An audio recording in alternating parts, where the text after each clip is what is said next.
अस्सलाम वालेकुम दोस्तों, आज की इस वीडियो में हम बात करने वाले जर्मनी की तरफ से स्कॉलरशिप्स आई हैं विदाउट आइल्स। आप कैसे इसमें ऑनलाइन अप्लाई कर सकते हैं, सारा कुछ आपको इस वीडियो में बताऊंगा। तो आपने इस वीडियो को अंत तक जरूर देखना है, किसी भी चीज़ को आपने स्किप नहीं करना। अगर आप चैनल पर नए हैं तो चैनल को जरूर सब्सक्राइब कर लें, मैं इसी तरह की वीडियोज़ वगैरह अपलोड करता रहता हूँ। तो चलिए दोस्तों, वीडियो को स्टार्ट करते हैं। तो यहाँ पे अगर आप देखें तो मैंने एक PDF बनाया है जिसके अंदर मैंने तमाम इन्फॉर्मेशन कलेक्ट की है स्कॉलरशिप के बारे में। तो ये बेसिकली जो है जर्मनी गवर्नमेंट स्कॉलरशिप है जो कि विदाउट आइल्स है। तो इसके अलावा अगर आप देखें तो ये स्कॉलरशिप जो है बेसिकली मैनेज कर रही है दाद, जो कि फुली फंडेड स्कॉलरशिप है। और यहाँ पे अगर आप देखें दाद की जानिब से डिफरेंट किस्म की स्कॉलरशिप्स हैं अंडर ग्रेजुएट के लिए और ग्रेजुएट के लिए। इसी तरह जिसके अंदर जो है आपकी ट्यूशन फीस और कह सकते हो कि तमाम जो एक्सपेंसेस हैं वो सारा कुछ इसके अंदर कवर हो जाएगा। यहाँ पे उन्होंने लिखा हुआ है this scholarship covers all your expenses. उसके बाद यहाँ पे इवन के फ्लाइट टिकट भी आपके जो है वो भी स्कॉलरशिप्स के अंदर आ जाएंगे। देन उसके बाद जो है दाद स्कॉलरशिप 2023 बेसिकली एम्ड है मास्टर और PhD, मतलब अगर आप मास्टर करना चाहते हो या PhD करना चाहते हो जर्मनी में जाके, तो यहाँ पे बहुत सारी यूनिवर्सिटीज़ हैं जो कि आपको ये कोर्सेज ऑफर करेंगी, यानी कि मास्टर की डिग्री या PhD की डिग्री। तो इसके अलावा हम बात करते हैं कि ये जो है स्कॉलरशिप बेसिकली ऑनलाइन ही सारा प्रोसीजर होगा, आपने जो भी इसका करना होगा ऑनलाइन ही अप्लाई करना होगा।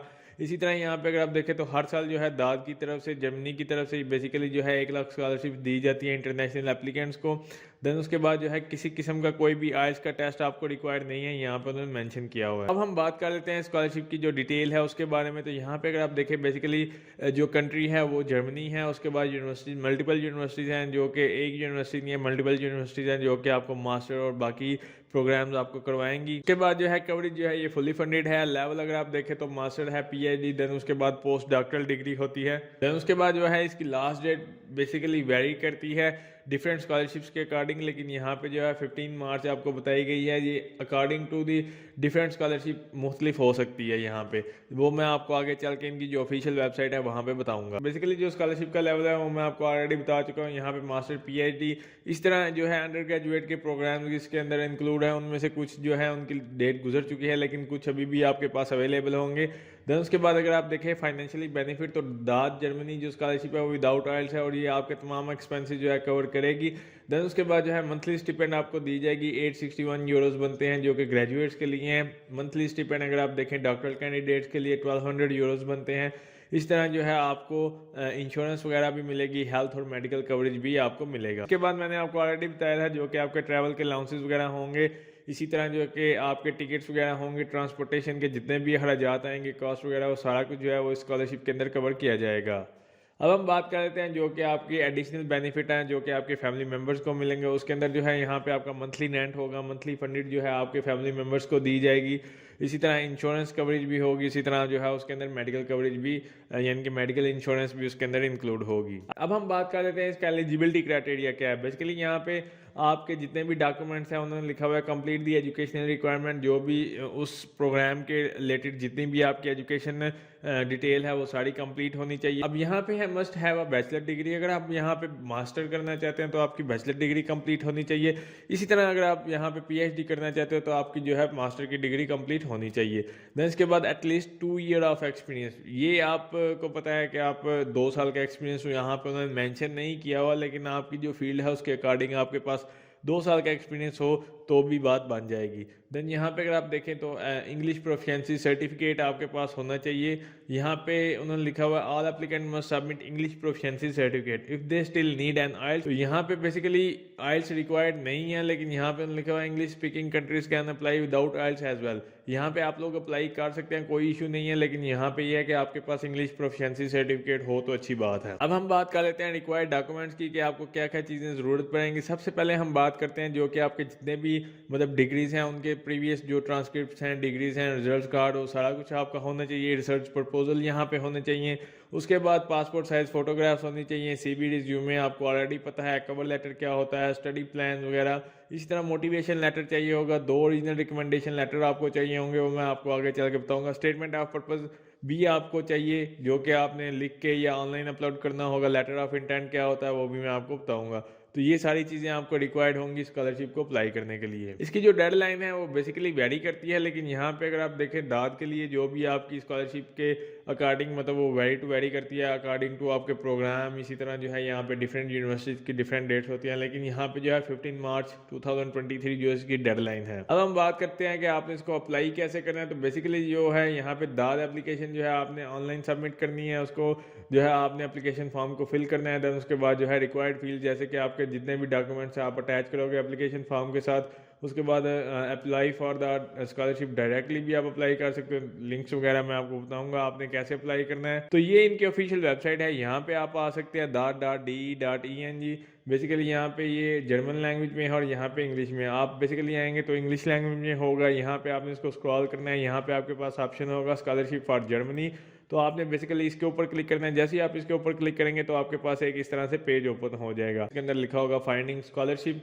तो यहाँ पे अगर आप देखें तो यहाँ पे 178 स्कॉलरशिप है जो कि आपके स्टडी प्लान के अकॉर्डिंग है। यहाँ से जो है आपने प्रोग्राम वगैरह ये मतलब फ़िल्टर आप कह सकते हो। यहाँ पे डिफरेंट स्कॉलरशिप्स हैं, कुछ एक्सपायर हो गई हैं, कुछ की अभी डेट है। तो यहाँ से जो है आपने प्रोग्राम सेलेक्ट कर लेना है जो भी आप प्रोग्राम करना चाहते हो। जैसे कि ग्रेजुएट है, इसी तरह कंट्री ओरिजिन कौन सा है तो आप यहाँ से पाकिस्तान चूज़ कर सकते हैं। देन उसके बाद जो है सब्जेक्ट आपका कौन सा है यहाँ से वो आप चूज़ कर सकते हो, यानी कि जिस भी फील्ड में आप अप्लाई करना चाहते हो। यहाँ से जो है इंटेंशन आपकी क्या है तो यहाँ पे आप बेसिकली इसको रहने दें और इसको जो है रिफाइन सर्च के ऊपर क्लिक करें। तो यहाँ पे अगर आप देखें 40 स्कॉलरशिप आपके पास आ चुकी हैं। यहाँ पे अगर आप देखें यहाँ पे आप बेसिकली जो भी स्कॉलरशिप आपके रिलेटेड हो या आप उसके ऊपर ऐसे क्लिक कर सकते हैं। जैसे ही आप इसके ऊपर क्लिक करेंगे तो इसकी सारी डिटेल आपके सामने आ जाएगी, जिसके अंदर इसका ऑब्जेक्टिव लिखा होगा, कौन से लोग इसको अप्लाई कर सकते हैं, उसके बाद इसके अंदर क्या क्या कवर किया जाएगा। जैसे कि यहाँ पे लिखा है व्हाट कैन बी फंडेड, तो इसके अंदर यहाँ पे मैंने बताया ड्यूरेशन कितनी होगी, उसके बाद वैल्यू इसकी क्या है, 2000 यूरो फॉर असिस्टेंट टीचर है। इसी तरह मंथली पेमेंट जो आपको दी जाएगी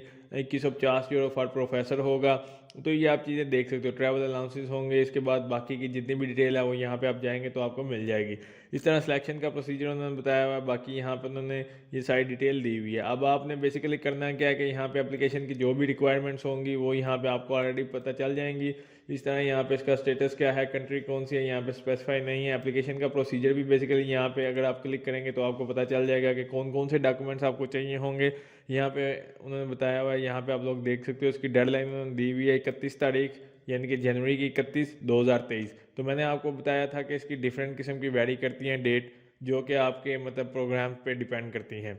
इसी तरह यहाँ पे नीचे उन्होंने इंस्ट्रक्शन दी हुई हैं, आपने इनको पढ़ लेना है। जो भी आप प्रोग्राम के लिए अप्लाई करना चाहते हो उसकी इंपॉर्टेंट जो इन्फॉर्मेशन होंगी बाकी सारी चीज़ें यहाँ पे आपको मिल जाएंगी। उसके बाद जो है आपके पास ऑप्शन है कॉन्टैक्ट एंड कंसल्टिंग, तो यहाँ से आप देख सकते हो। उसके बाद जो है यहाँ पे जो मेन टॉपिक है वो है कि आप इसको अप्लाई कैसे करना है। तो यहाँ पर उन्होंने बताया हुआ है, मैंने आपको ऑलरेडी बताया, ये इसका जो है एप्लीकेशन फॉर्म ऑनलाइन होगा, कुछ का जो है आपको डाउनलोड करके साथ में चीज़ें लगा के तो उनको सेंड करना पड़ेगा। यहाँ पे आपने सबमिट एन एप्लीकेशन के ऊपर क्लिक करना है। जैसे ही आप इसको अप्लाई के लिए क्लिक करेंगे यहाँ पे, तो यहाँ पे आप देख सकते हो अप्लाई ऑन दाद पोर्टल।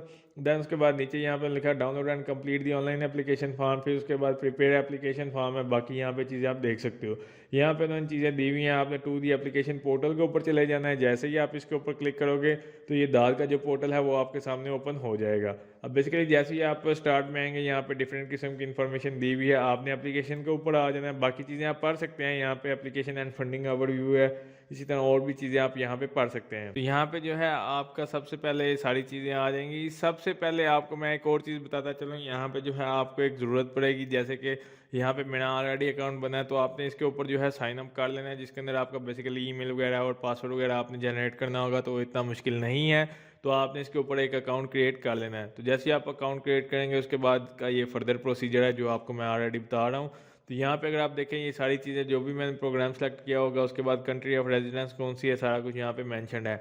आपने यहाँ पे जो है कंटिन्यू के ऊपर क्लिक करना है। तो जैसे आप कंटिन्यू के ऊपर क्लिक करेंगे यहाँ पे आपके पास ऑप्शन है डाउनलोड फॉर्म, जो कि फर्स्ट स्टेप है, यानी कि जो भी आपने प्रोग्राम सेलेक्ट किया होगा उसके अकॉर्डिंग का आपके पास जो है एक फॉर्म आएगा। अब यहाँ पे आपने क्लिक हेयर के ऊपर क्लिक करना है तो आपका फॉर्म डाउनलोड हो जाएगा। यहाँ पे एक और चीज़ आपको बताता चलूँ कि यहाँ पे जो आपका फॉर्म है वो डायरेक्टली ओपन नहीं होगा किसी और PDF रीडर में, तो आपका जो फॉर्म है वो ओपन होगा ओनली अडोब रीडर के ऊपर। इसके अलावा जो है आपको एरर का मैसेज आएगा।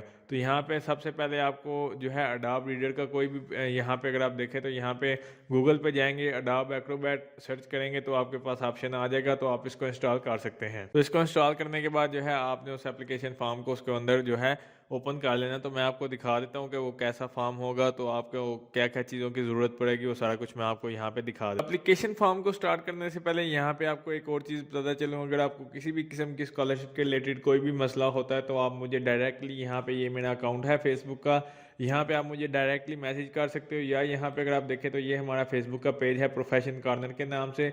आप यहाँ पे जो है डायरेक्टली मुझे मैसेज करके पूछ सकते हैं अगर आपका कोई भी इशू है तो, या इसके साथ जो है यहाँ पे व्हाट्सएप भी कनेक्ट है, तो यहाँ पे आपको कोई भी मसला है तो आप डायरेक्टली व्हाट्सएप के ऊपर भी मुझे कॉन्टैक्ट कर सकते हैं। तो अब हम बात कर लेते हैं इसके एप्लीकेशन फॉर्म की। अगर आप देखें तो ये इसका जो है एप्लीकेशन फॉर्म है दाद का, यहाँ पे आप लोग चेक कर सकते हो। स्कॉलरशिप जो मैंने प्रोग्राम चूज़ किया था वो आपके सामने आ जाएगा, उसके बाद स्टेटस जो है वो ग्रेजुएट आ जाएगा। अब यहाँ पे अगर आप देखें डिटेल है जो कि एप्लीकेशन फॉर्म के लिए है, यहाँ पे जो है आपने फर्स्ट नेम लिखना है, उसके बाद जो है यहाँ पे आपका एकेडमिक टाइटल क्या आएगा वो यहाँ से आपने चूज़ करना है, जो भी आपका एकेडमिक टाइटल है वो यहाँ से आप चूज़ कर सकते हैं। देन इसके बाद जो है आपका फर्स्ट नेम यहाँ पे, उसके बाद डेट ऑफ बर्थ आपकी क्या है वो यहाँ से आपने सेलेक्ट कर लेनी है। तो ये सारा बेसिकली है तो ऑनलाइन ही, यानी कि आपने ऑनलाइन ही इसको ऐसे अप्लाई करना है। तो इस तरह से जो है प्लेस ऑफ बर्थ आपकी क्या है, कंट्री क्या है, नंबर ऑफ़ चिल्ड्रन अगर आपके हैं, जेंडर आपका क्या है, मेल हो या फीमेल हो तो वो यहाँ से आप चूज़ कर सकते हैं। मार्शल स्टेटस सिंगल हो या मैरिड हो तो वो यहाँ से आपने बताना है। इसके बाद जो है डिटेल फॉर एप्लीकेशन है, जो कि आपका होम एड्रेस है, जिप कोड है, सिटी, कंट्री वगैरह सारा कुछ यहाँ पे आ जाएगा। उसके बाद जो है यहाँ पे आपका ईमेल आ जाएगा। अब यहाँ पे लिखा है only use this field to enter additional address, अगर आपका कोई और एड्रेस है या एडिशनल इन्फॉर्मेशन है तो फिर आप इस एरिया को जो है यूज़ करें। अदरवाइज़ अगर आपका यहाँ पे पूरा आ जाता है तो आपको ज़रूरत नहीं है। यहाँ से आपने अपनी कंट्री चूज़ करके तो यहाँ पे जो है आपने इसको नेक्स्ट स्टेप जो है इसका आपकी जो मज़ीद डिटेल है इसके अंदर जो है आपकी एप्लीकेशन है, जिसके अंदर आपका मतलब वर्किंग एड्रेस आ जाएगा, उसके बाद यूनिवर्सिटी, इंस्टीट्यूट वगैरह जो भी आपका था, उसके बाद डिपार्टमेंट क्या था, फैकल्टी क्या थी, street address, city, postal code वगैरह, ये सारा कुछ आपने यहाँ पे देना है। आपका ऑक्यूपेशन क्या है वो यहाँ पे आप लिखोगे। उसके बाद ऑफिशियल पोजीशन अगर आपकी है तो वो यहाँ पे आपने लिखना है। ये मैंडेटरी क्वेश्चन है, यहाँ पे आप देख सकते हो स्टैटिक पड़ा हुआ है। तो मैंने आपको बताया था कि आपको जो है तकरीबन 2 साल का एक्सपीरियंस चाहिए होगा। इसी तरह जो है नेक्स्ट पेज के ऊपर अगर हम देखते हैं तो यहाँ पे जो है आपका please enter the destination institute, तो यहाँ से जो है आपने लोकेशन चूज़ कर लेनी है। जैसे कि सिटी जर्मनी है, लोकेशन आप जो भी यहाँ से चूज़ करेंगे आपने गूगल पे चेक कर लेना है, या यहाँ पे जो इनके पोर्टल के ऊपर आपको सारी इन्फॉर्मेशन मिल जाएगी। दैन उसके बाद जो है आपका इंस्टीट्यूट कौन सा होगा, यहाँ से फ़र्ज़ करें कि मैं कोई भी एक लोकेशन चूज़ करके आपको दिखा देता हूँ। उसके बाद जो है यहाँ से वो कह रहा है कि इंस्टीट्यूट सेलेक्ट करो, तो उसके अंदर जो है ये वाला मतलब मैंने सिटी चूज़ किया था और ये वाला जो उसका इंस्टीट्यूट है। इसी तरह यहाँ पे अदर इंस्टीट्यूट आ जाएगा। फिर उसके बाद सब्जेक्ट ग्रुप का वो पूछ रहा है कि यहाँ से आपने किस फील्ड के अंदर अप्लाई करना है, तो वो यहाँ से आप बता सकते हो इंजीनियरिंग का है। उसके बाद वो पूछ रहा है कि सब्जेक्ट आपका क्या है, तो ऑटोमोटिव इंजीनियरिंग। ये बेसिकली मैं आपको दिखाने के लिए कर रहा हूँ, ये आपने अपनी जो फील्ड है उसके अकॉर्डिंग जो है इसको चूज़ करना है। उसके बाद उसने कहा है कि प्लान डेस्टिनेशन इंस्टीट्यूशन टू, अब अल्टरनेटिव अगर आप करना चाहते हो इसके अलावा या एडिशनली कोई और किसी को रखना चाहते हो या ना, ये आप पे डिपेंड करता है। यानी कि इस इंस्टीट्यूट के अलावा अगर आप चाहते हो कि कोई इसका दूसरा अल्टरनेटिव कोई हो जाए, या फिर वो यहाँ पे जैसे कह रहा है कि एडिशनली आपको कोई मतलब इसके साथ किसी और चीज़ को ऐड करना चाहते हैं, या फिर आप इन तीनों को मतलब दोनों को नहीं चाहते और नॉन पे आप इसको रहने दें। नेक्स्ट ऊपर जो है वो आपका सब्जेक्ट एरिया है, सब्जेक्ट ग्रुप, यहाँ से आपने चूज़ करना है रिसर्च फील्ड के लिए। यहाँ पे उन्होंने क्या कि एप्लीकेशन रेफर टू, यहाँ पे उन्होंने पूछा हुआ है रिसर्च फील्ड के लिए। उसके बाद जो है आपका सब्जेक्ट कौन सा होगा वो यहाँ से आपने चूज़ करना है, उसके बारे में आपने इन्फॉर्मेशन देनी है। इस तरह do you have any invitation from host designation institution, यानी कि आपको जर्मनी की तरफ से कोई इस तरह से इंस्टीट्यूशन से इन्विटेशन या इस तरह से चीज़ आई है, तो आपने येस और नो में बताना है। इसके बाद प्लान ड्यूरेशन वहाँ पे मतलब ऑफ स्टे कब से लेके कब तक है, तो वो यहाँ पे आप अगर इसको येस करते हैं तो फिर अदरवाइज इसका ये कोई इशू नहीं होएगा। देन उसके बाद जो है ड्यूरेशन ऑफ रिक्वेस्टेड फंडिंग है फ्रॉम टू, मतलब कब से लेके कब तक है। इसी तरह यहाँ पे अगर आप देखें डिटेल ऑफ एप्लीकेशन है, शॉर्ट डिस्क्रिप्शन आपने बतानी है, रिसर्च वर्क जो आपका है एक्सटेंसिव, यहाँ पर क्या है कि छोटी सी एक डिस्क्रिप्शन आपने लिखनी है।